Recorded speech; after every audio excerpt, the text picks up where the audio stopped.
ಎಲ್ಲರೊಂದಿಗೆ ನಗು ನಗುತ್ತಾ ಇರ್ತಕ್ಕಂಥ ಸ್ನೇಹ ವೈಜೀವಿಯವರು. ನನಗೆ ಸರಿಸುಮಾರು ಅವ್ರ ವಯಸ್ಸು ನಮ್ಮ ವಯಸ್ಸು ಅರ್ಧಕ್ಕರ್ಧ. ಅವ್ರ ಮಕ್ಕಳು ವಯಸ್ಸಿದ್ದಾಗ ಅಷ್ಟೊಂದು ಲವಲವಿಕೆ ಇರ್ತಕ್ಕಂಥ ವ್ಯಕ್ತಿ. ಇವತ್ತು ನಾವು ಬಸಲಿಂಗಪ್ಪರು ಹೋಗಿ ಅವರ ಒಂದು ಅಂತಿಮ ದರ್ಶನ ಕೂಡ ಪಡ್ಕೊಂಡು ಬಂದಿದ್ದೇವೆ. ಅದಕ್ಕೆ ಅವರ ಆತ್ಮಕ್ಕೆ ಶಾಂತಿ ಸಿಗಲಿ ಅಂತೇಳಿ ಬಸವಾದಿ ಶರಣರಲ್ಲಿ ಕೇಳಿಕೊಳ್ಳುತ್ತಾ ಈಗ 1 ನಿಮಿಷದ ಮೌನಾಚರಣೆ. ಓಂ ಶ್ರೀ ಗುರು ಬಸವಲಿಂಗಾಯ.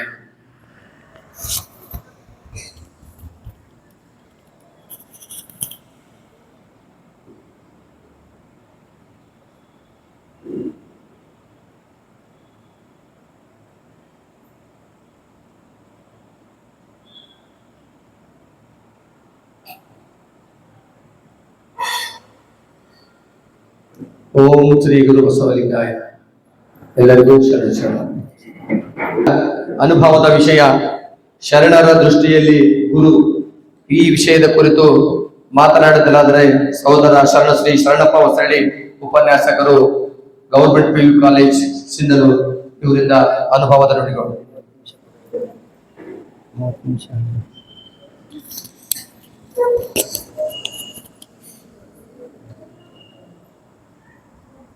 ಹತ್ತನೇ ದಿನದ ವಚನ ಶ್ರವಣ ಕಾರ್ಯಕ್ರಮ ಹಾಗೂ ಪುಸ್ತಕ ಬಿಡುಗಡೆ ಕಾರ್ಯಕ್ರಮ ಹಾಗೂ ಬಸವಶ್ರೀ ರಕ್ಷೆ ಪುರಸ್ಕಾರ ಕಾರ್ಯಕ್ರಮ, ಈ 3 ಕಾರ್ಯಕ್ರಮಗಳ ಅಧ್ಯಕ್ಷತೆಯನ್ನು ವಹಿಸುವಂತಹ ಹಿರಿಯರಿಗೂ ಹಾಗೂ ವೇದಿಕೆ ಮೇಲಿರುವ ಎಲ್ಲ ನನ್ನ ಗುರುವೃಂದಕ್ಕೂ ಎಲ್ಲ ಶರಣ ಬಂಧುಗಳಿಗೂ ಕೂಡ ಪ್ರೀತಿಯ ಶರಣಾರ್ಥಿಗಳನ್ನ ತಿಳಿಸ್ತಾ, ಬಹಳಷ್ಟು ಇವತ್ತು ಗುರುಗಳ ಬಗ್ಗೆ ಶರಣರ ದೃಷ್ಟಿಯಲ್ಲಿ ಗುರು ಅನ್ನುವಂತಹ ವಿಷಯವನ್ನು ನೀಡಿದ್ದಾರೆ.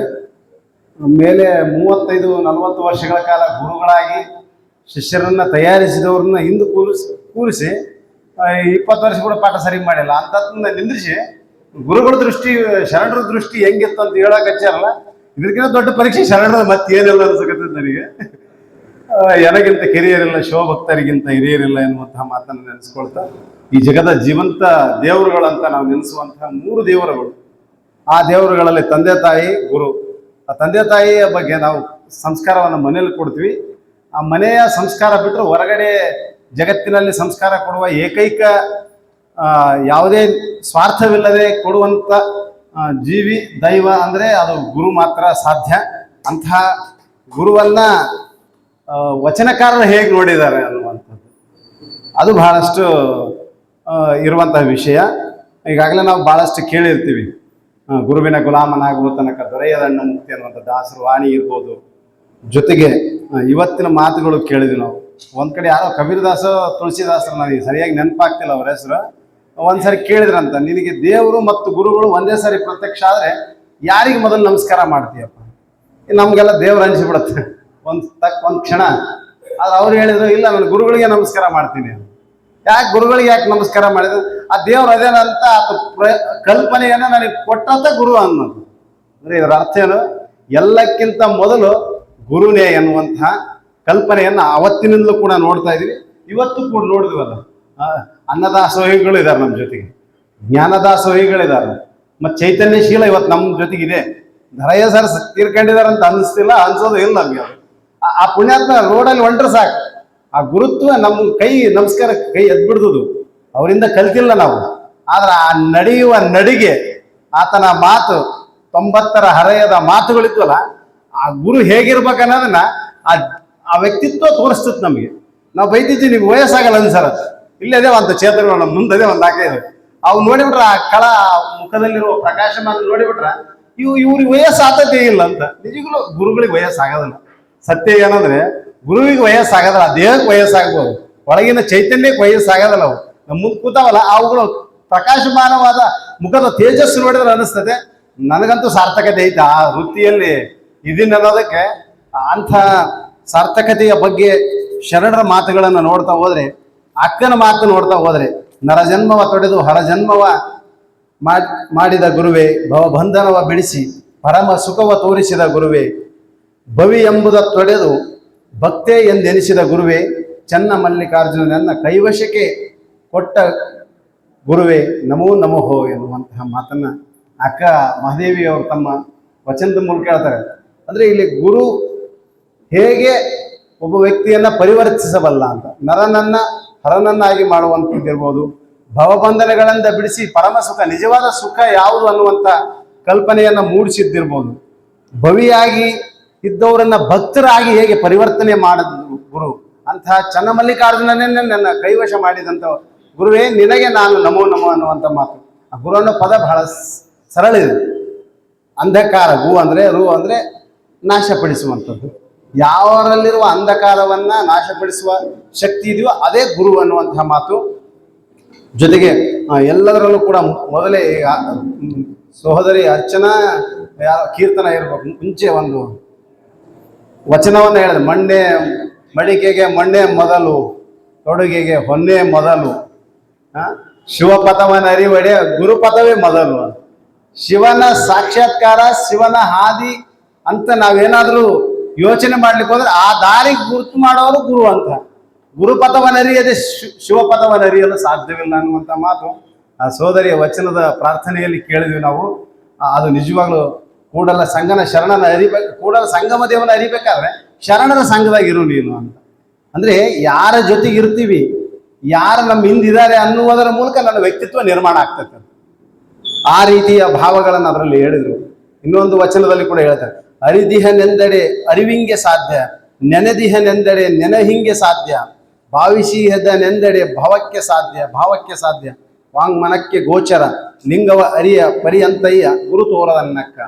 ಗುರು ತೋರಿಸಿದ್ರೆ ಲಿಂಗದ ಅರಿವು ಯಾವಾಗ ಆಗ್ತದೆ ನಮ್ಗೆ ಅನ್ನುವಂಥ ಗುರುವಿನ ಮಹತ್ವವನ್ನು ಆ ಕಡೆ ಹೇಳ್ತಾರೆ. ಜೊತೆಗೆ ಶಿವ ಗುರುವೆಂದು ಬಲ್ಲಾತನೇ ಗುರು, ಅಲ್ಲಮಪ್ರಭು ಅವರು ಹೇಳ್ತಾರೆ ಒಂದ್ ಕಡೆ, ಶಿವ ಗುರುವೆಂದು ಬಲ್ಲಾತನೇ ಗುರು, ಶಿವ ಲಿಂಗವೆಂದು ಬಲ್ಲಾತನೇ ಗುರು, ಶಿವ ಜಂಗಮವೆಂದು ಬಲ್ಲಾತನೇ ಗುರು, ಶಿವ ಪ್ರಸಾದವೆಂದು ಬಲ್ಲಾತನೇ ಗುರು, ಶಿವ ಆಚಾರವೆಂದು ಬಲ್ಲಾತನೇ ಗುರು. ಗುರು ಲಿಂಗ ಜಂಗಮ ಪ್ರಸಾದ ಆಚಾರ ಎಲ್ಲವನ್ನ ಅರಿತಿರುವವನೇ ಗುರು. ಆತನಿಂದ ತಿಳಿಯುವುದೇ ನಮ್ಮ ಭಾಗ್ಯ ಎನ್ನುವಂಥ ಮಾತನ್ನು ಕೂಡ ಅಲ್ಲಂ ಪ್ರಭುಗಳು ಹೇಳ್ತಾರೆ. ಜೊತೆಗೆ ಆ ಶಿವ ಗುರು ಎರಡು ಪದಗಳನ್ನು ಬಹಳ ಚೆನ್ನಾಗಿ ಹೇಳ್ತಾರೆ. ನಮ್ಗೆ ನಮ್ಮ ಬಸಲಿಂಗಪ್ಪಣ್ಣ ಮೊದಲ ಜ್ಞಾನದಾಸೋಹಿ ಇದ್ರು, ಈಗ ಅನ್ನದಾಸೋಹಿ ಆಗಿದ್ದಾರೆ. ಅದು ಗುಣಗಳ ಮೂಲಕನೇ ಬರ್ತಿರ್ತೈತೆ ಅದು ಒಬ್ಬೊಬ್ಬರಿಗೆ. ನಾವು ಕನ್ನಡ ಸರ್ಸ್ ಇಬ್ರು ಇರ್ಬೇಕಾದ್ರೆ ಅಲ್ಲಿ ಯಾವ್ದಾದ್ರು ಊಟಕ್ಕಿದ್ರ ಶರಣಪ್ಪ ನಂದಿರ್ಲಿ ಅಂತಿದ್ರು. ನಮ್ಮ ಒಟಗಲ್ ಸರ್ ನಾವೆಲ್ಲ ಗುರುಗಳ ಜೊತೆಗಿದ್ದಾಗ ಯಾವ್ದಾದ್ರು ಊಟದ್ದು ಏನಾದ್ರು ಬಂದು ನಂದಿರ್ಲಿ ಅಂತಿದ್ರು. ಅದಕ್ಕೆ ದೇವರು ಇಂದ್ರ ಕ್ಯಾಂಟೀನ್ ಅವ್ರ ಕೈ ಕೊಟ್ಬಿಟ್ನೆ ಏನು ಅನಿಸ್ಬಿಟ್ಟು ಬಸವಣ್ಣ ಇರ್ಲಿ ನೆಟ್ಲಿ ದಾಸೋಹ ಅಂತ. ಅದು ಈಗಲ್ಲ, ಅದು ಶಿಕ್ಷಕ ವೃತ್ತಿಯಲ್ಲಿದ್ದ ಗುರುವಿನ ವೃತ್ತಿಯಲ್ಲಿದ್ದಾಗಲದ್ದು ಆ ಗುಣಗಳಿದಾವ ಅದರಲ್ಲಿ. ಅದನ್ನ ಒಂದ್ ಕಡೆ ನೋಡಿದಾಗ ಈ ಶಿವ ಗುರು ಎನ್ನುವ ಪದಗಳಿದಾವಲ್ಲ, ಅವು ವ್ಯಕ್ತಿ ಸೂಚಕಗಳಲ್ಲ, ಸ್ಥಿತಿ ಸೂಚಕಗಳಲ್ಲ, ಮಾರ್ಗ ಸೂಚಕಗಳಂತ ಹೇಳ್ತಾರೆ. ಶರಣರು ಹೇಳ್ತಾರೆ ಅದು ಮಾರ್ಗ ಸೂಚಕ. ಅದನ್ನ ಒಂದ್ ಕಡೆ ಇನ್ನೂ ಬಹಳ ಸುಲಭವಾಗಿ ಹೇಳ್ತಾರೆ, ತನ್ನೊಳಗಣ ಅರಿವು ಗುರುವಾಗಲು ಅಂದ್ರೆ ಮಾರ್ಗವಾಗಲು ಬಹಿರಂಗ ಲೋಕದೊಳಗೆ ಪ್ರತ್ಯಕ್ಷ ಗುರುವಿನ ಅಗತ್ಯತೆಯನ್ನು ಶರಣರು ಬಹುಮುಖ್ಯವಾಗಿ ಪ್ರತಿಪಾದಿಸ್ತಾರೆ, ಅಗತ್ಯತೆಯನ್ನು ತಿಳಿಸ್ತಾರೆ. ನನ್ನೊಳಗಿನ ನನ್ನ ಅರಿವನ್ನ ಹೊರಗಡೆ ತರಲಿಕ್ಕೆ ಒಂದು ಹೊರಗಿನ ಮುಖವಾಣಿ ಬೇಕಾಗಿರ್ತದೆ. ಆ ಗುರು ಆ ಕೆಲಸ ಮಾಡ್ತಾನಂತೆ. ನನ್ನೊಳಗಿನ ಪ್ರಜ್ಞೆಯನ್ನ ಜಾಗೃತಗೊಳಿಸುವ ಅದಮ್ಯ ಶಕ್ತಿ, ಪ್ರಕಾಶಮಾನವಾಗಿ ಹೊಳೆಯುವ ಒಂದು ಬೆಳಕಾಗಿ ಗುರು ಆ ರೀತಿಯ ಕೆಲಸ ಮಾಡ್ತಾನೆ. ಅದರ ಅಗತ್ಯತೆ ಇದೆ ಎನ್ನುವಂಥದ್ದು. ಮತ್ತೆ ಇದು ತಲೆಮಾರುಗಳಿಂದ ಕೂಡ ಜೀವನಾನುಭವ ಮತ್ತು ಜೀವನ ಮೀಮಾಂಸೆಗಳನ್ನ ಒಂದು ತಲೆಯಿಂದ ಇನ್ನೊಂದು ತಲೆಗೆ ಅನುಭವಗಳನ್ನ, ಜ್ಞಾನವನ್ನ ಅದನ್ನ ಹಸ್ತಾಂತರಿಸುತ್ತಾ ಹೋಗುತ್ತಿರುವ ಒಂದು ಶಕ್ತಿ ಅಂದ್ರೆ ಅದು ಗುರು ಪರಂಪರೆ ಅಂತ. ಈ ಜಗತ್ತಿಗೆ ಗುರು ಪರಂಪರೆಗಳು ಬಹಳಷ್ಟು ಇದಾವೆ, 40ಕ್ಕಿಂತ ಹೆಚ್ಚು ಗುರು ಪರಂಪರೆಗಳು ಬರ್ತಾವಂತ. ನಾಥ, ಕಾಳಮುಖ, ಬೌದ್ಧ, ಜೈನ, ಭೈರವ, ಹೀಗೆ ಲಕುಲೀಶ, ಹೀಗೆ ಸಾವಿರಾರು ಆ ಪಂಥಗಳು ಕೂಡ, ಎಲ್ಲ ಗುರು ಪರಂಪರೆಗಳು ಕೂಡ ಒಂದು ತಲೆಮಾರಿನಿಂದ ಇನ್ನೊಂದು ತಲೆಮಾರಿಗೆ ಜ್ಞಾನವನ್ನ ಸಂಚರಿಸಲಿಕ್ಕೆ, ಆ ಜ್ಞಾನವನ್ನ ಪ್ರಸಾರ ಮಾಡಲಿಕ್ಕಿರುವ ಜ್ಞಾನವಾಹಿನಿಗಳಾಗಿ, ಮಾರ್ಗಸೂಚಕಗಳಾಗಿ ಅವು ಮುಂದುವರಿಲಿಕ್ಕೆ ಕಾರಣವಾಗಿರುವಂಥದ್ದೇ ಆ ಗುರು ಪರಂಪರೆ. ಅಂಥ ಗುರುಗಳು ಆ ಪರಂಪರೆನೇ ಇವತ್ತು ನಮ್ಮ ಮುಂದಿನ ಜ್ಞಾನವನ್ನ ಪಸರಿಸಲಿಕ್ಕೆ ಕಾರಣವಾಗಿದೆ. ಆ ಕಡೆ 12ನೇ ಶತಮಾನದಲ್ಲಿ ಹೇಳ್ತಾರೆ, ಶರಣರ ಪರಿಭಾಷೆಯಲ್ಲಿ ಕೂಡ ಒಂದು ಕಡೆ ಬಸವಣ್ಣ ಬರೀತಾರೆ, ಯಾರು ಮೊದಲು ಗುರು ಲಿಂಗ ಈ ಜಂಗಮಗಳಲ್ಲಿ ಮುಂದೆ ಯಾವುದು ಅಂತ ಪ್ರಶ್ನೆ ಬಂದಾಗ ಅಲ್ಲಿ ಹೇಳ್ತಾರ, ಮುಂದೆ ಗುರು ಹಿಂದೆ ಕೂಡಲ ಸಂಗಮ ದೇವ ಅಂತ. ಮುಂದೆ ಗುರು ಹಿಂದೆ ಕೂಡಲ ಸಂಗಮ ದೇವ ಅಂದ್ರೆ ಎಲ್ಲದಕ್ಕೂ ಮೊದಲು ಗುರು ಎನ್ನುವಂತಹ ಮಾತು. ಮತ್ತೆ ಗುರು ಶಿಷ್ಯರ ಸಂಬಂಧದ ಬಗ್ಗೆ ಅಲ್ಲಮಪ್ರಭು ಬಹಳ ಚಂದ ಹೇಳ್ತಾರೆ. ಜ್ಯೋತಿಯೊಳಗಣ ಕರ್ಪೂರಕ್ಕೆ ಅಪ್ಪುವಿನ ಕೈಯಲ್ಲಿದ್ದ ಉಪ್ಪಿಂಗೆ, ಶ್ರೀ ಗುರುವಿನ ಹಸ್ತದೊಳಗಿದ್ದ ಶಿಷ್ಯಂಗೆ, ಈ ಮೂರಕ್ಕೆ ಕ್ರಿಯಾವರ್ತನೆಯುಂಟೆ ಗುಹೇಶ್ವರ. ನೋಡ್ರಿ, ಅವುಗಳಿಗೆ ಮತ್ತೆ ಬೇರೆ ಬೇಕಿಲ್ಲ ಅನ್ನುವಂಥ, ಕ್ರಿಯಾವರ್ತನೆ ಬೇಕಿಲ್ಲ ಎನ್ನುವಂಥದ್ದು. ಅಲ್ಲಿ ಜ್ಯೋತಿಯೊಳಗಣ ಕರ್ಪೂರ ಅವೆರಡು ಒಂದಾದಾಗ ಆ ಪ್ರಜ್ವಲ ಪ್ರಕಾಶಮಾನವಾಗಿ ಬೆಳೆಯುತ್ತೆ, ಜ್ಞಾನ ಪ್ರಸಾರ ಆಗತ್ತೆ. ಅಪ್ಪು ಮತ್ತು ಉಪ್ಪು ಎರಡು ಒಂದೇ ಅನ್ನುವಂಥದ್ದು. ಮತ್ತು ಗುರುವಿನ ಹಸ್ತದಲ್ಲಿರುವ ಶಿಷ್ಯ ಅವ್ರ ಮೂಲಕನೇ ನಡೆಯುತ್ತೆ ಅಂತ ಹೇಳುವಂಥದ್ದು. ಜೊತೆಗೆ ಒಂದ್ ಕಡೆ ಹೇಳ್ತಾರೆ, ಈ ಗುರುವಿನ ಶಕ್ತಿ ಅಂತಂದ್ರೆ, ಒಬ್ಬ ರಾಜ ಇದ್ದ, ರಾಜ ಮಗ ಬಹಳ ದಡ್ಡ ಇದ್ದ. ಈಗ ನಾವು ಹೇಳ್ತಿರ್ತೀವಿ ನೋಡ್ರಿ, ಮಕ್ಕಳನ್ನ ಪರಿಚಯ ಮಾಡುವಾಗ ಒಬ್ಬ ಜಾಣದಲ್ಲಿ ಮುಂದೆ ಸ್ವಲ್ಪ ಸಮಸ್ಯೆ ರೀ ಅಂತಿರ್ತೀವಿ. ಹಂಗೆ ಯಾವಾಗ್ಲೂ ರಾಜ ತನ್ನ ಮಗನ ಬಗ್ಗೆ ಹೇಳ್ತಿದ್ದೆ ಎಲ್ರಿಗೂ. ಹೇಳ್ತಿರ್ಬೇಕಾದ್ರೆ ಒಬ್ಬ ಗುರುಗಳ ಹತ್ರ ಕರ್ಕೊಂಡು ಹೋದ. ಅಲ್ಲಿ ಎಲ್ಲ ಒಂದ್ 4-5 ಗುರುಗಳು ಆ ತರ ಕರ್ಕೊಂಡು ಹೋದಾಗ ಅವ್ರೆಲ್ರು ಅವ್ನು 2-3 ದಿನ ಇಟ್ಕೊಳ್ತಿದ್ರು. ಹೇ, ಇವನಿಗೆ ಕೆಲ್ಸಕ್ಕೆ ಸಾಧ್ಯ ಇಲ್ಲಪ್ಪ. ನಾವು ಮಾತಾಡ್ತಿರ್ತೀವಲ್ಲ, ಒಂದೊಂದ್ಸಾರಿ ಯಾವುದೋ ಭ್ರಮೆಯಲ್ಲಿದ್ದಾಗ, ನನ್ನ ಒಳಗಿನ ಭಾವಾವೇಶಗಳಲ್ಲಿದ್ದಾಗ ಮಗುವಿನ ಸ್ಥಿತಿನ ಅರ್ಥ ಮಾಡ್ಕೊಳ್ಳೋದು ಹೇಳ್ತಿರ್ತೀವಿ ಒಮ್ಮೊಮ್ಮೆ ಒಬ್ಬ ಗುರುಗಳು ಕೂಡ.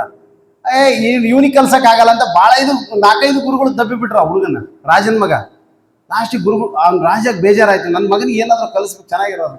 ಲಾಸ್ಟಿಗೆ ಒಬ್ಬ ಗುರುಗಳಿದ್ರು, ಆಶ್ರಮ ಇತ್ತು, ಆ ನದಿ ಪಕ್ಕದಲ್ಲಿ ಅವರು ಅಡಿಗೆ ಮಾಡ್ಕೊಳ್ತಿದ್ರು ಒಲೆಯನ್ನು ಇಟ್ಕೊಂಡು. ಆ ಸಮಯದಲ್ಲಿ ರಾಜ ತನ್ನ ಮಗನ ಕರ್ಕೊಂಡು ಹೋಗ್ತಾನೆ. ಗುರುಗಳೇ, ಹೇಗಾದ್ರೂ ಮಾಡಿ ನನ್ನ ಮಗನನ್ನ ನೀವು ಸಂಸ್ಕಾರ ಕೊಟ್ಟು ವಿದ್ಯೆ ಬುದ್ಧಿ ಕೊಡ್ಬೇಕು ಅಂತ. ಹೌದಾ, ಕೊಡೋಣ ಬಿಡ ಅಂತ. ಅಷ್ಟು ಹೇಳ್ತಿರ್ಬೇಕಾದ್ರೆ ಆ ರಾಜನಿಗೆ ಆ ಮಗುವಿನ ಬಗ್ಗೆ ಇದ್ದ ಪ್ರಜ್ಞೆ ಹೆಂಗಿತ್ತ, ಇಲ್ರಿ ಇವ್ರಿಗೆ ಆಳೆ ಬಹಳ ಹೇಳಿದೀವಿ ಗುರುಗಳು, ಎಲ್ಲ ಗುರುಗಳು ನೋಡಿದಾರ, ಇವ್ನು ಯಾರೂ ಕಲ್ಸಕ್ ಮುಂದೆ ಬರೋಲ್ರ ಅಂತ. ಯಾಕೆ ಕಲ್ಸಕ್ ಬರೋಲ್ರ? ನಿನ್ನ ಮಗ ಬಹಳ ಬುದ್ಧಿವಂತದೇನಂತ. ರಾಜ್ಕುಮಾರ ಬಹಳ ಬುದ್ಧಿವಂತದ ನೋಡ್ರಿ, ಇನ್ನ ನೋಡಿಲ್ಲ, ಪರೀಕ್ಷೆ ಮಾಡಿಲ್ಲ, ಬಹಳ ಬುದ್ಧಿವಂತದೇನಂತಂದು ಏನ್ ಮಾಡಿದ, ಆ ಒಲೆ ಇತ್ತಲ್ಲ ಒಳಗಿನ ಕೆಂಡ ಇತ್ತು, ಆ ಕೆಂಡ ತೆಗೆದು ಹಿಡ್ಕೊಳ್ಳಲ್ಲ ಅಂತ ಅವ್ನಿಗೆ ಹೋಗದ ಹುಡುಗ. ಅವ್ನು ಏನ್ ಮಾಡ್ದ, ಈಗ ಹಿಡ್ಕೋಬೇಕಲ್ಲ, ನೇರವಾಗಿ ಹಿಡ್ಕೊಂಡ್ರೆ ಸುಡ್ತೈತಿ. ಏನ್ ಮಾಡ್ದ, ಅಲ್ಲಿ ಉಸುಗಿತ್ತಲ್ಲ, ಉಸುಗ ಆಕೆ ಗುರುಗಳೇ ಅಂತ ಹಿಂಗೆ ಹಿಡ್ದವ. ಅವಾಗ ಆ ರಾಜನಿಗೆ ಗುರುಗಳು ಕೇಳಿದ್ರು, ನಿನ್ನ ಮಗ ದಡ್ಡ ಹೆಂಗೆ ಹೇಳ ನನಗೆ ಅಂತ. ನಿನ್ನ ಮಗ ದಡ್ಡ ಆಗಿದ್ರೆ ಹಂಗೆ ನೇರವಾಗಿ ಆ ಕೆಂಡ ಹಿಡಿತಿದ್ದ.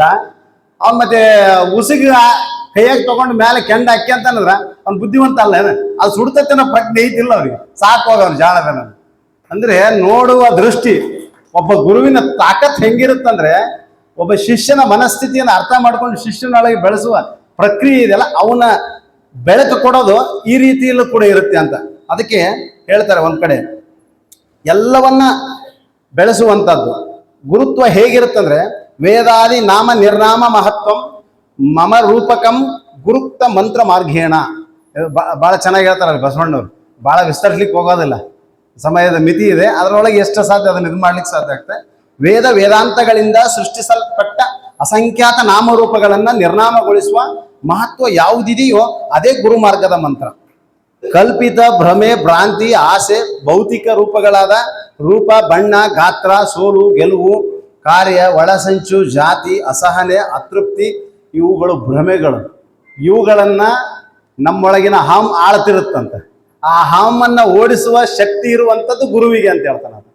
ಅವೆಲ್ಲವುಗಳನ್ನ ವೇದಾದಿಗಳಿಂದ ಸೃಷ್ಟಿಯಾಗಿ ನಮ್ಮೊಳಗಿನ ಭಾವಾವೇಶಗಳಿಂದ ಆಗುವ ಭ್ರಮೆಗಳು, ಕಲ್ಪಿತ ಆಸೆ ಅವೇನಿದಾವ ಅವೆಲ್ಲವುಗಳನ್ನ ನಮ್ಮೊಳಗಿನ ಅಹಂನಿಂದ ಸೃಷ್ಟಿ ಆಗ್ತಾವ. ಆ ಅಹಮ್ಮನ್ನ ನಿರ್ನಾಮ ಮಾಡೋ ತಾಕತ್ತಿರೋದು ಯಾರಿಗೆ ಅಂದ್ರೆ ಅದು ಗುರುವಿಗೆ ಮಾತ್ರ ಅಂತ ಹೇಳುವಂಥದ್ದು ಕೂಡ ಆ ಕಡೆ ಹೇಳ್ತಾರೆ. ಜೊತೆಗೆ ಈ ಗುರು ಶಿಷ್ಯರ ಸಂಬಂಧ ಹೆಂಗಿರುತ್ತಂದ್ರೆ, ಒಂದ್ ರೀತಿ ಗರಗಸ ಅಂತ ಹೇಳ್ತಾರೆ ಒಂದ್ ಕಡೆ.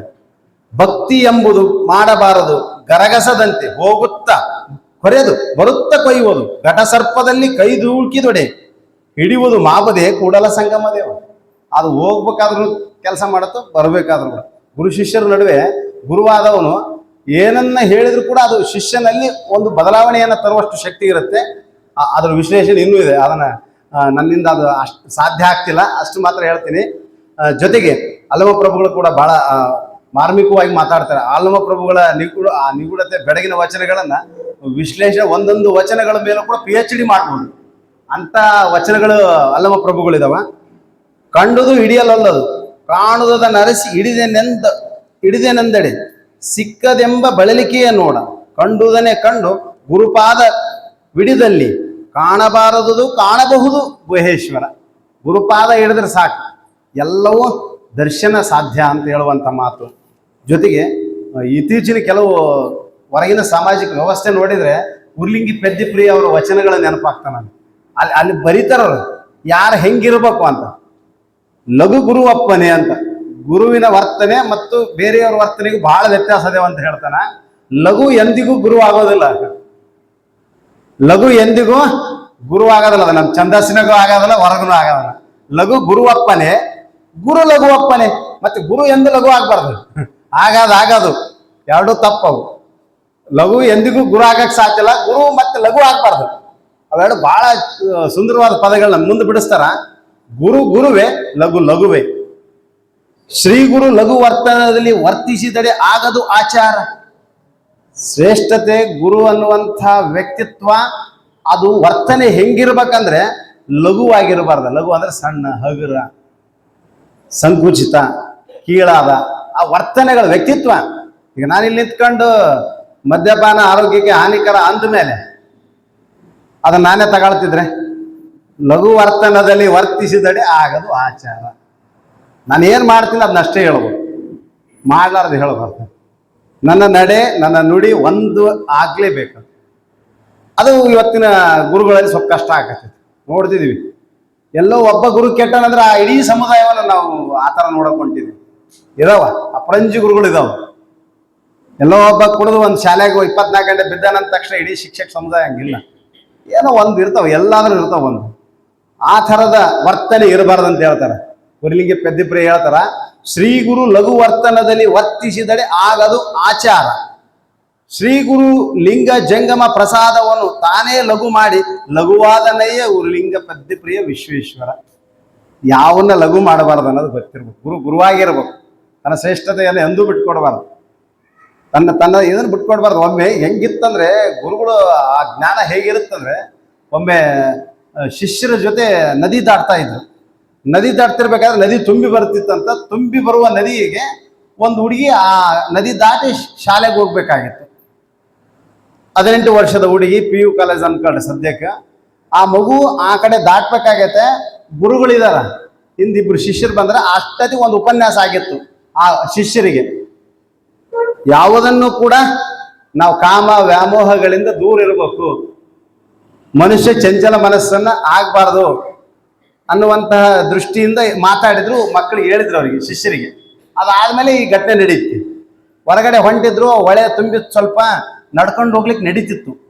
ಆ ಸಮಯದಲ್ಲಿ ಆ ಹುಡುಗಿ ಕಾಲೇಜಿಗೆ ಹೋಗ್ಬೇಕು, ನಿಂತ್ಕೊಂಡೆಲ್ಲ ಡ್ರೆಸ್ ತೊಯ್ತೈತಿ. ಈಗ ಅದ್ರ ಹೋದ್ರೆ ಮತ್ತೆ ಕಾಲೇಜಿಗೆ ಹೋಗಕ್ಕಾಗಲ್ಲ ನಿಂತಾಳ. ಅದೇ ಸಮಯಕ್ಕೆ ಗುರುಗಳಲ್ಲಿ ಬಂದ್ರು. ಗುರುಗಳು ಬಂದ್ರಲ್ಲ, ಹಿಂದೆ ಶಿಷ್ಯರಿದ್ರು ಅವರಿಬ್ರು. ಈಗ ಹುಡುಗಿ ನೋಡ್ಕೊಂಡು ನಿಂತಾಳ. ಈ ಗುರುಗಳು ಏನು ಕೇಳಿದ್ರು, ಏನಮ್ಮ ಏನು ಸಮಸ್ಯೆ? ಇಲ್ಲ ಗುರುಗಳೇ, ನಾನು ಆ ಕಡೆ ಹೋಗ್ಬೇಕು, ಈ ನದಿ ದಾಟಬೇಕಾಗೈತೆ. ನಾನು ನಡ್ಕೊಂತ ಹೋದ್ರೆ ಡ್ರೆಸ್ ತೊಯ್ತೈತೆ, ಕಾಲೇಜಿಗೆ ಹೋಗಕ್ಕಾಗಲ್ಲ, ಅದಕ್ಕೆ ಯೋಚನೆ ಮಾಡ್ತಿದ್ದೀನಿ ಅಂತ. ಆಗ ಗುರುಗಳು ಒಂದೇ ಕ್ಷಣಕ್ಕೆ ಏನಂದ್ರು, ಹೌದಾ, ನಾನು ಆ ಕಡೆ ಎತ್ಕೊಂಡು ಹೋಗಿ ನಿನ್ ಬಿಟ್ರಿ ಏನು ತೊಂದರೆ ಇದೆಯನ್ನಮ್ಮ ಅಂದ್ರು.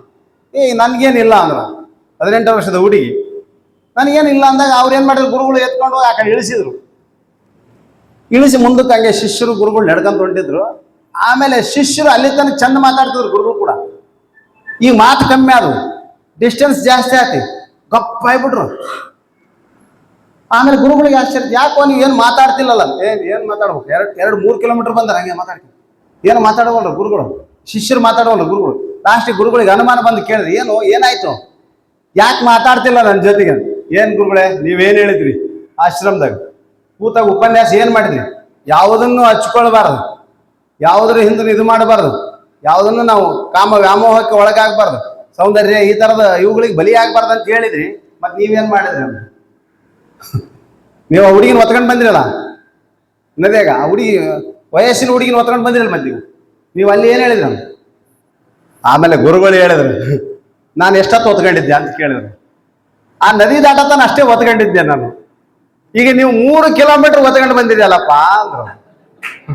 ನಿಜವಾಗಿ ಒತ್ಕೊಂಡ್ರಿ ಯಾರಾದ್ರಾಗಂತ. ಗುರುವಿನ ನಿಷ್ಕಲ್ಮಶ ಮನಸ್ಸಿನಿಂದ ಆ ಮಗುವಿಗೆ ದಾಟಿಸುವ ಯೋಚನೆ ಇತ್ತವೇನ ಬೇರೆ ಯಾವ ಯೋಚನೆ ಇರಲಿಲ್ಲ. ಆದ್ರ ಶಿಷ್ಯರು ಅದನ್ನ ಅರ್ಥ ಮಾಡ್ಕೊಂಡದ್ದು ಈ ರೀತಿ. ಇದು ಇವತ್ತಿನ ವ್ಯವಸ್ಥೆ ಆಗೈತೆ. ಗುರುಗಳು ಹೇಳೋದೇ ಒಂದಾಗೈತೆ. ಮತ್ತೆ ಇವತ್ತಂತೂ ಯಂತ್ರದ ಗುರುಗಳಾಗಿವು ನಾವು. ಅವತ್ತಿನ ಬೌದ್ಧಿಕ ಗುರುಗಳು ಇವತ್ತು ಕಡಿಮೆ ಆಗ್ತಿದೆ.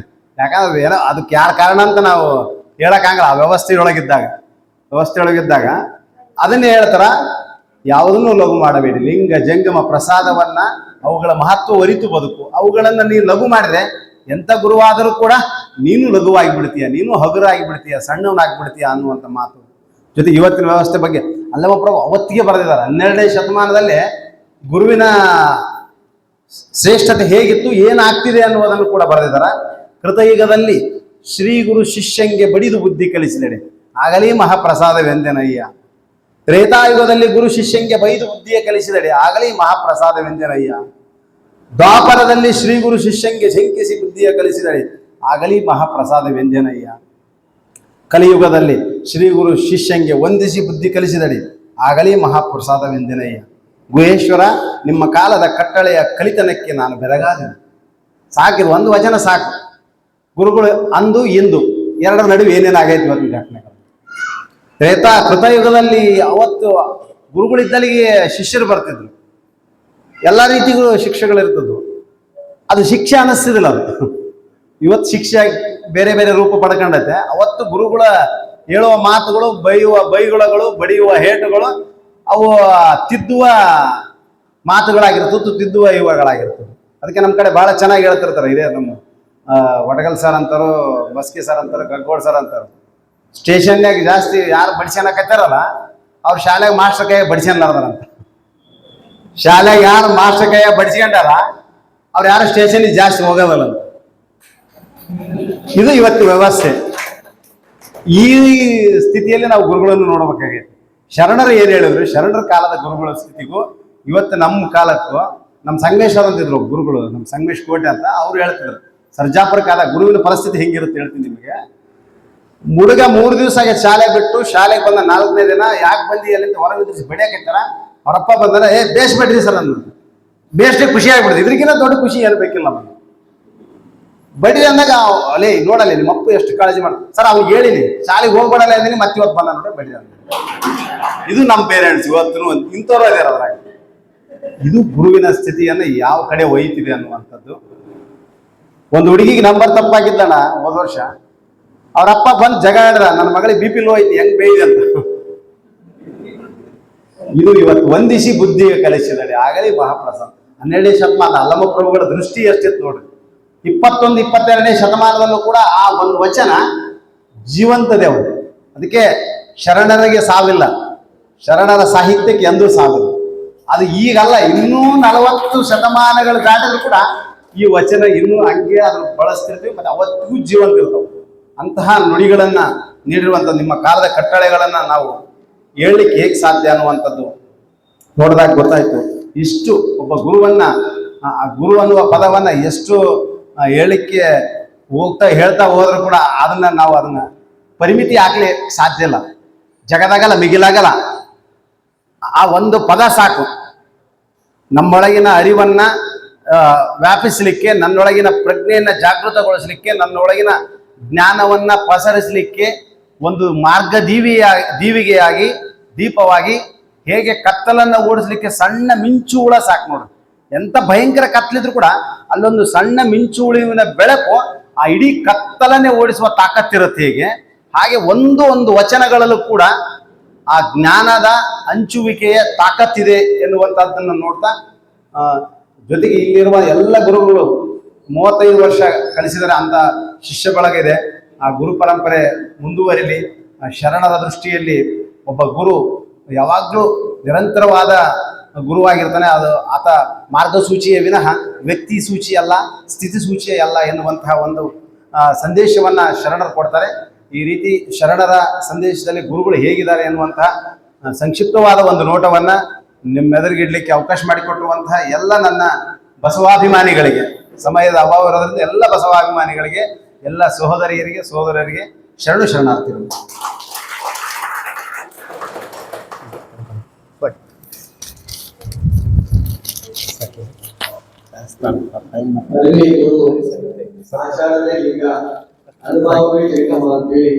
ಶರಣರ ದೃಷ್ಟಿಯಲ್ಲಿ ಈ ಒಂದು ಗುರು ಅಂತಕ್ಕಂಥ ಶಬ್ದಕ್ಕೆ ಏನು ಅರ್ಥ ಇದೆ ಅಂತಕ್ಕಂಥದ್ದನ್ನ ತಮ್ಮದೇ ಆಗಿರ್ತಕ್ಕಂಥ ಅನುಭವದೊಂದಿಗೆ ಹಂಚಿಕೊಂಡಿರ್ತಕ್ಕಂಥ ಸಹೋದರ ಶ್ರೀ ಶರಣಪ್ಪ ಹೊಸಳ್ಳಿ ಉಪನ್ಯಾಸಕರಿಗೆ ಶರಣಾರ್ಥಿಗಳನ್ನ ಸಲ್ಲಿಸಿ, ಇವತ್ತು ಇದೊಂದು ಇಂದು ಮೌಢ್ಯ ಮುಕ್ತ ಬದುಕಿಗಾಗಿ ವಚನ ಶ್ರವಣ 2025 ಗಾಳಿಗಿಟ್ಟ ಸೊಡರು ಪುಸ್ತಕ ಬಿಡುಗಡೆ ಹಾಗೂ ನಿವೃತ್ತ ಶಿಕ್ಷಕರಿಗೆ ಹೊಸ ವರ್ಷ ರಕ್ಷೆ ಅಭಿನಂದನಾ ಕಾರ್ಯಕ್ರಮದಲ್ಲಿ ಈ ವೇದಿಕೆ ಮೇಲೆ ಆಸೀನರಾದಂಥ ಕಾರ್ಯಕ್ರಮದ ಅಧ್ಯಕ್ಷರೇ ಹಾಗೂ ವೇದಿಕೆ ಮೇಲೆ ಆಸೀನರಾದಂಥ ನನ್ನ ಎಲ್ಲ ಹಿರಿಯ ಗಣ್ಯಮಾನ್ಯರೇ, ಶರಣರೇ ಹಾಗೂ ಕಾರ್ಯಕ್ರಮದ ಮುಂಭಾಗದಲ್ಲಿ ಆಸೀನರಾದಂಥ ನನ್ನ ಎಲ್ಲ ಹಿರಿಯ ಶರಣರೇ ಹಾಗೂ ಶರಣ ಅಕ್ಕಂದಿರೇ, ಇಂದು ಬಸಲಿಂ ಸರ್ ನಮ್ಮನ್ನು ಕರೆಸಿ ತಮ್ಮೆಲ್ಲರ ಪರವಾಗಿ ಗೌರವ ಸಮರ್ಪಣೆ ಮಾಡಿದ್ದು ಭಾಳ ನನಗೆ ಖುಷಿಯಾಗಿದೆ. ಒಬ್ಬೊಬ್ಬರ ಕುಟುಂಬದಲ್ಲೇ ಒಂದೊಂದು ರೀತಿ ವಿಭಿನ್ನತೆಗಳಿರ್ತವೆ, ಅದು ನೈಜ. ಈಗ ಗಿರಿಜಾ ಮಾಲಿ ಪಾಟೀಲ್ ಮೇಡಮ್ ಅವರು ತಮ್ಮ ಕುಟುಂಬದ ವಾಸ್ತವಿಕ ಸ್ಥಿತಿಯನ್ನು ಹೇಳಿಕೊಳ್ಳೆ ನಾವೆಲ್ಲರೂ ಕೂಡ ಮೌನ ಆಗಿಬಿಟ್ಟಿವಿ. ಅದೇ ರೀತಿ ನಮ್ಮ ಕುಟುಂಬದಲ್ಲಿ ಕೂಡ ನಾನು BSc B.Ed ಮುಗಿಸಿ 2 ವರ್ಷ ಕಂಪ್ನಿಯಲ್ಲಿ ಪ್ರೈವೇಟ್ ಸ್ಕೂಲ್ನಲ್ಲಿ ಶಿಕ್ಷಕನಾಗಿ ಸೇವೆ ಮಾಡಿದೆ. ಕೊನೆಗೆ ತಂದೆ ತಾಯಂದಿರು ಹೀಗೆ ಮುಂದುವರ ಏಜ್ ಆಗ್ತು ಅಂತ ಹೇಳ್ಕೊಂಡು ಮದುವೆ ಮಾಡೋವಂಥ ಡಿಸೈಡ್ ಮಾಡಿ ಮದುವೆ ಮಾಡಿದರು. ಮದುವೆ ಮಾಡಿದ ತಕ್ಷಣ ನಮ್ಮ ತಂದೆ, ಮದುವೆ ಅಂತೂ ಮಾಡಿದ್ದೀವಿ, ನಿಮಗೆ ಶಾಲೆ ಕೂಡ ಕಲಿಸಿವಿ, ಎಲ್ಲ ಆಯಿತು, ನೀವಿಂದು ಮನೆಯಿಂದ ಹೊರಗಡೆ ಹೋಗಿ ದುಡಿಬೇಕಪ್ಪ ಅಂತ ಹೇಳಿದರು. ನಿಜವಾಗ್ಲೂ ಆಗಿನ ಸ್ಥಿತಿಗೆ ಸ್ವಲ್ಪ ಬೇಜಾರಂತೂ ಅನಿಸ್ತದೆ. ಉದ್ಯೋಗ ಇಲ್ಲ, ಏನಿಲ್ಲ, ಕುಟುಂಬ ನಡೆಸೋದು ಹೇಗೆ ಅಂತಕ್ಕಂಥ ಸಂದರ್ಭದಲ್ಲಿ ಆ ತಂದೆಯವರು ಹೇಳ್ತಕ್ಕಂಥ ಒಂದು ಮಾರ್ಗದರ್ಶಕನ ಮಾತೈತಲ್ಲ, ಆಗಿನ ಪೂರ್ತಿ ಕಠೋರ ಅನಿಸಿದ್ರು ಕೂಡ ಅವ್ರು ಹೇಳಿದ ನಿಜ ಅಂತ ಈಗ ನನಗೆ ತಂದೆಯ ಸ್ಥಾನದಲ್ಲಿರ್ತಕ್ಕಂಥ ವಯಸ್ಸಿನಲ್ಲಿ ಅರ್ಥ ಆಗ್ತಾ ಇದೆ ನನಗೆ. ಯಾಕಂದರೆ ತಂದೆ ತಾಯಂದಿರು ಕಠೋರ ನಿಲುವನ್ನು ಯಾಕೆ ತೊಗೊಂಡು ಹೇಳ್ತಾರಲ್ಲಿಕ್ಕೆ ನಾನೇ ಸ್ಫೂರ್ತಿ ಅದಕ್ಕೆ. ಆಗ ಮದುವೆ ಆಯಿತು, ಹೆಂಡ್ತಿಯನ್ನು ಕರ್ಕೊಂಬರಕ್ಕೆ ಇಲ್ಲೇ ಸಾಧ್ಯ ಇಲ್ಲಲ್ಲ. ನನ್ನ ದುರ್ದೈವ ಹೇಗೆಂತಾರೆ, ನನಗಿಂತ ಚಿಕ್ಕವ ನನ್ನ ತಮ್ಮಂದು ಗೌರ್ಮೆಂಟ್ ನೌಕರಿ ಆಗಬೇಕು, ಎಲ್ಲೇ ಮಸ್ಕಿಗೆ ಪ್ರಾಥಮಿಕ ಶಾಲಾ ಶಿಕ್ಷಕ ಆದ. ಅವನಾಗಿದೆ ಅಂತ ತಿಳ್ಕೊಂಡು ನಾನು ಅವನ ನೆರಳಲ್ಲಿ ಹೋಗೋಣ ಅಂತ ತಿಳ್ಕೊಂಡು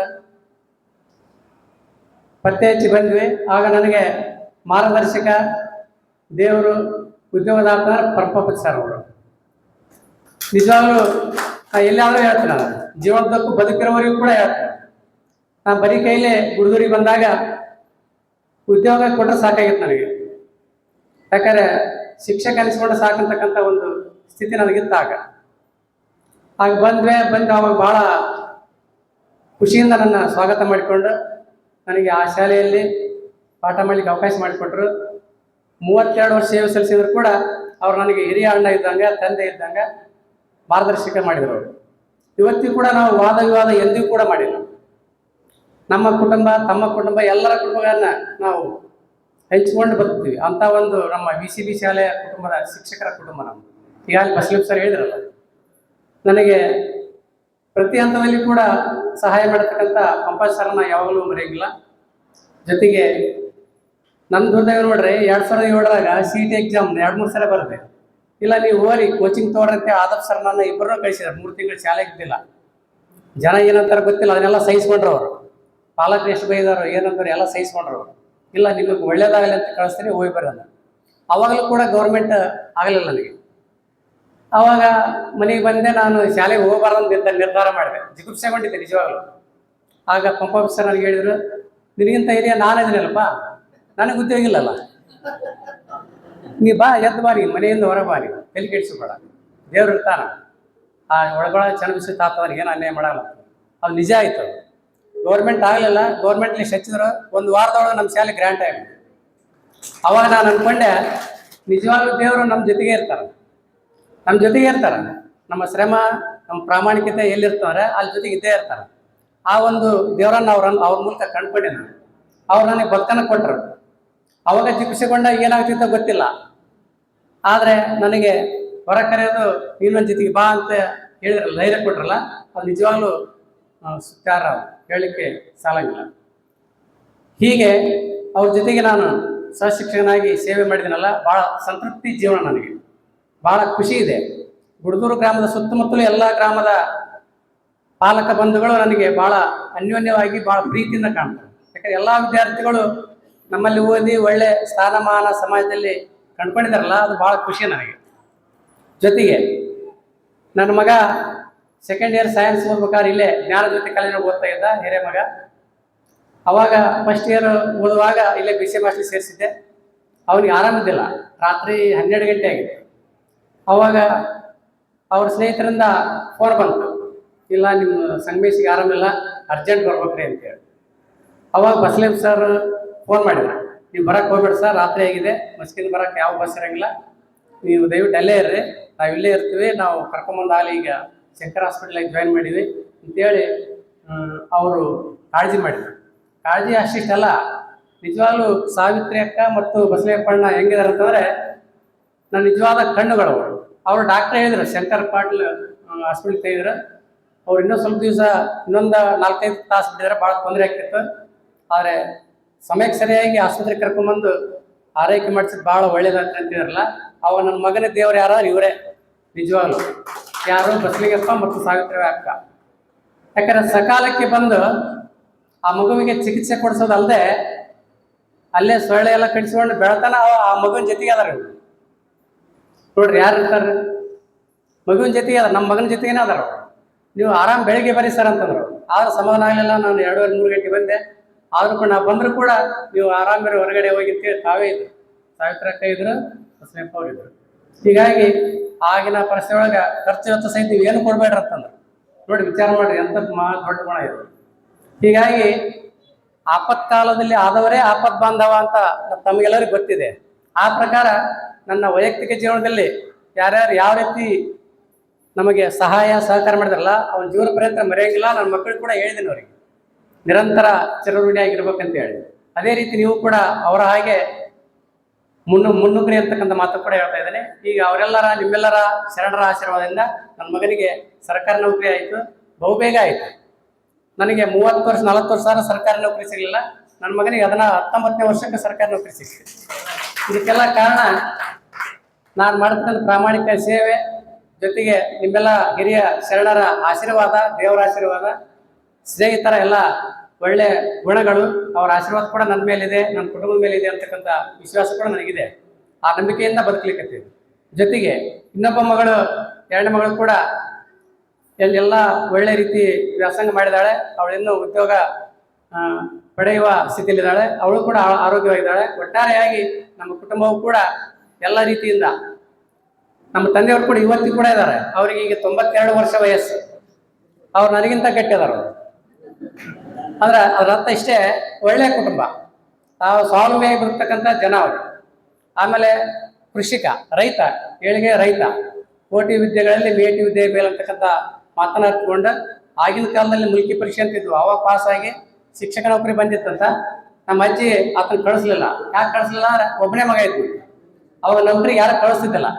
ಹಾಗಾಗಿ ಅವ್ರು ಇಟ್ಕೊಂಡ್ರು. ಅವ್ರ ಮಾರ್ಗದರ್ಶನದಾಗ ತಂದೆ ತಾಯಿ ಅಂದ್ರೆ ನಿಜವಾದ ದೇವರು ನನಗೆ. ಅವರು ಒಳ್ಳೆಯ ಸಂದೇಶಗಳನ್ನು ಕೊಡ್ತಾರೆ. ಕಠೋರವಾದ ಮಾತು ಇದ್ರೂ ಪರವಾಗಿಲ್ಲ, ಒಳ್ಳೆಯ ವಿಚಾರಗಳನ್ನೇ ನನಗೆ ಕೊಟ್ಟಿದ್ದರಿಂದ ನನ್ನ ಕುಟುಂಬ ಕೂಡ ಅದೇ ರೀತಿ ಪಾಲಿಸ್ತಾ ಇದ್ದಾನೆ. ಜೊತೆಗೆ ನಮ್ಮ ಶಾಲೆಯಲ್ಲಿ ಬರ್ತಕ್ಕಂಥ ಎಲ್ಲ ವಿದ್ಯಾರ್ಥಿಗಳು ಕೂಡ ನಮ್ಮ ಪಂಪಾವತಿ ಸರ್ ಅವರ ಮಾರ್ಗದರ್ಶನದಲ್ಲಿ, ಆಮೇಲೆ ಎಲ್ಲ ಶಿಕ್ಷಕ ಸಹೋದ್ಯೋಗಿ ಮಿತ್ರರ ಸಹಾಯದಲ್ಲಿ ಒಳ್ಳೆಯ ವಿಚಾರಗಳನ್ನ ತಿಳಿಸ್ತೀವಿ.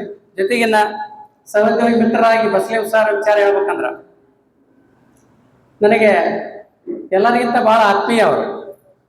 ಅವ್ರನ್ನ ಹೊಗಳದಂತಲ್ಲ, ಅವರ ಕನ್ನಡ ಪಠ್ಯ ಬೋಧನೆ ಹೆಂಗಿರ್ತಂತಂದ್ರೆ ಮನೋರಂಜನವಾಗಿರುತ್ತೆ. ನನ್ನ ಮಗ ಮಗಳು ಅವ್ರ ಹತ್ರ ಓದ್ಯಾರ, ಅನೇಕ ಜನ ವಿದ್ಯಾರ್ಥಿ ಓದ್ಯಾರ. ಆದರೆ ಅವರು ನನಗೂ ಕೂಡ ಗಣಿತ ಶಿಕ್ಷಕ ಆದರೂ ಕೂಡ ಕನ್ನಡ ಕಲಿಬೇಕಂತ ಇಚ್ಛೆ, ಭಾಳ ಮಹದಾಸೆ. ಅವರು ಪಾಠ ಕೇಳಿ ಬಂದಿದೆ ನನಗೆ. ಕಿಟಕಿ ನಿಂತ್ಕೊಂಡು ಹೊರಗಡೆ ನಿಂತ್ಕೊಂಡು ಕೇಳ್ತಾ ಇದ್ದೆ ನಾನು. ಅಷ್ಟೊಂದು ಹಾಸ್ಯಮಯ ಅರ್ಥಗರ್ಭಿತ ಪಾಠ ಮಾಡ್ತಕ್ಕಂಥ ಶಕ್ತಿ ಅವ್ರಿಗಿದೆ. ಅದಕ್ಕೆಲ್ಲ ಗಾಡ್ ಗಿಫ್ಟ್, ಅದು ದೇವರ ಆಶೀರ್ವಾದ, ಅವರ ತಂದೆ ತಾಯಿ ಆಶೀರ್ವಾದ ಅವ್ರಿಗಿದೆ. ಹೀಗಾಗಿ ಬಿದ್ದವ್ರನ್ನ ಎತ್ತಕ್ಕಂಥ ಮನೋಧರ್ಮ, ಆಮೇಲೆ ಬಡವರು, ದೀನ ದಲಿತರು, ಅವ್ರ ಬಗ್ಗೆ ಬಹಳ ಕಾಳಜಿ ಇರ್ತಕ್ಕಂಥ ವ್ಯಕ್ತಿತ್ವ. ಒಟ್ಟಾರೆಯಾಗಿ ಸಹೋದರ ಸಹೋದರಿ ಯಾರೇ ಇರಲಿ, ಅವ್ರು ಇವರೆಲ್ಲ ಎಲ್ಲರೂ ನನ್ನವರೇ ಅಂತಕ್ಕಂಥ ಏಕೈಕ ಮನೋಭಾವ ಹೊಂದಿರತಕ್ಕಂಥ ವ್ಯಕ್ತಿ ಬಸಲಿಂಗ ಸರ್ ಆಗಿದ್ದಾರೆ. ಹೀಗಾಗಿ ಅವ್ರ ಕುಟುಂಬ ಕೂಡ ಎಲ್ಲರನ್ನೂ ಒಟ್ಟೊಟ್ಟಿಗೆ ಒಯ್ತಕ್ಕಂಥ ಒಂದು ದೊಡ್ಡ ಚಿಂತನಾ ಶಕ್ತಿ ಇದೆಯಲ್ಲ, ಭಾಳ ಗ್ರೇಟ್ ಇದು. ಹೀಗಾಗಿ ಒಟ್ಟಾರೆಯಾಗಿ ನಾನು ಕೂಡ ತಮ್ಮ ಮಾರ್ಗದರ್ಶನದಲ್ಲಿ ನಾನು ಹೋಗ್ತೀನಂತೆ ಹೇಳ್ತಾ ಇಲ್ಲಿವರೆಗೆ ಮಾತನಾಡಲಿಕ್ಕೆ ಅವಕಾಶ ಪಡೆದು ತಮ್ಮೆಲ್ಲರಿಗೂ ವಂದಿಸಿ ನನ್ನನ್ನು ಕರೆಸಿ ಗೌರವಿಸಿದ್ದಕ್ಕಾಗಿ ಈ ಒಂದು ಸಂಘಕ್ಕೂ ಕಾರ್ಯಕ್ರಮಕ್ಕೂ ಹಾಗೂ ಬಸಲೇಪಣ್ಣ ಹಾಗೂ ಅಕ್ಕ ಸಾವಿತ್ರಕ್ಕ ಎಲ್ಲ ಈ ಒಂದು ಕುಟುಂಬದ ಸರ್ವರಿಗೂ ಕೂಡ ವಂದಿಸುತ್ತಾ ನಾನು 2 ಮಾತನ್ನು ಮುಗಿಸ್ತೀನಿ. ಜಯ ಹಿಂದ್. ಎಲ್ಲರಿಗೂ ಶರಣ.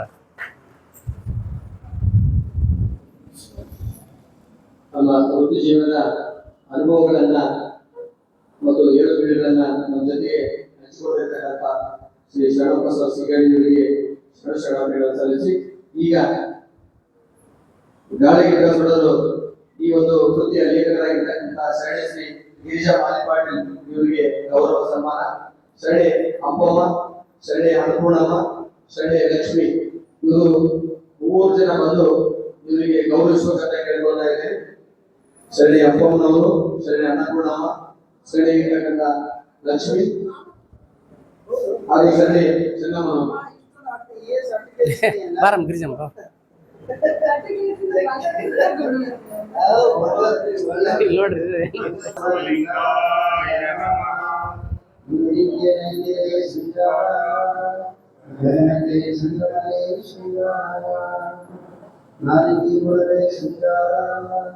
ನಮ್ಮ ಕೂಡಲ ಸಂಗನ ಶರಣಸನಿಗೆ ಭೂತಿಯೇ ಶ್ರೀವಾರ.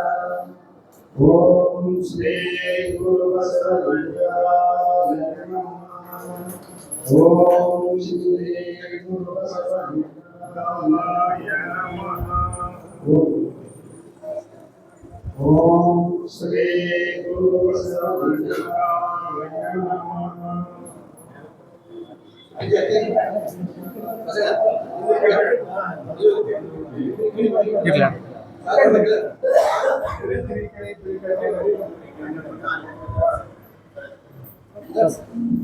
ಇಲ್ಲದೆ ಬರ್ಸಿ.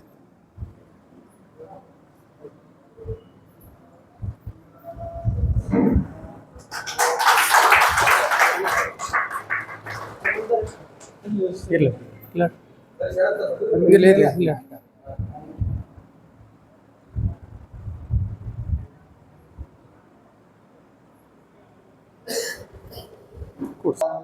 ಓಂ ಶ್ರೀ ಗುರು ಬಸವಲಿಂಗಾಯ ನಮಃ.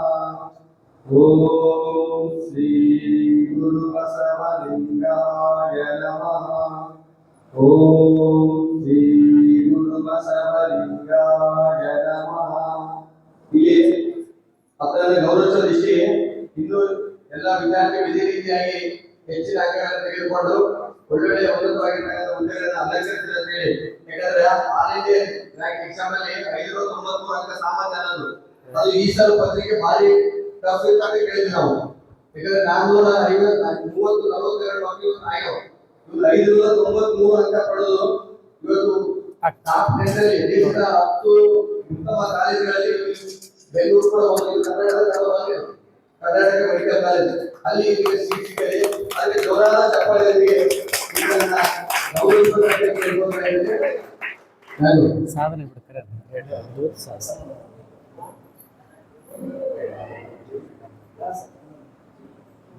ಬಾರಮ್ಮ